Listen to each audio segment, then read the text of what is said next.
AP liquor scam లో YCP MP Mithun రెడ్డికి ED నోటీసులు జారీ చేసింది. 22న విజయసాయిరెడ్డి హాజరు కావాల్సి ఉండగా మిథున్ రెడ్డిని 23వ తేదీకి రావాలని ఈడీ కబురు చేసింది.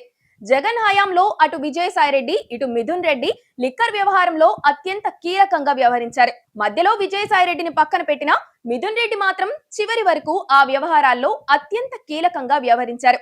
ఇప్పటికే లిక్కర్ స్కామ్ లో విజయసాయిరెడ్డి ఏకంగా A5 గా ఉన్నారు. కానీ ఆయన తనను తాను విజిల్ బ్లోయర్ గా ప్రకటించుకొని ఏపీ ప్రభుత్వం నియమించిన సిట్ కు అన్ని వివరాలు చెబుతూ సహకరిస్తున్నందున అరెస్ట్ చేయలేదు. కానీ మిథున్ రెడ్డి మాత్రం సుప్రీంకోర్టు వరకు వెళ్లినా రిలీఫ్ దొరక్క తప్పనిసరిగా అరెస్ట్ అయ్యారు. అనూహ్యంగా ఏసీబీ కోర్టు బెయిల్ ఇవ్వడంతో బయటకొచ్చారు. అయితే ఇప్పుడు ఆయనపై ఈడీ గురి పెట్టింది. లిక్కర్ స్కామ్ మనీ లాండరింగ్ చేయడంతో మిథున్ రెడ్డి అత్యంత కీలకమైన వ్యక్తి అని సిట్ గుర్తించింది.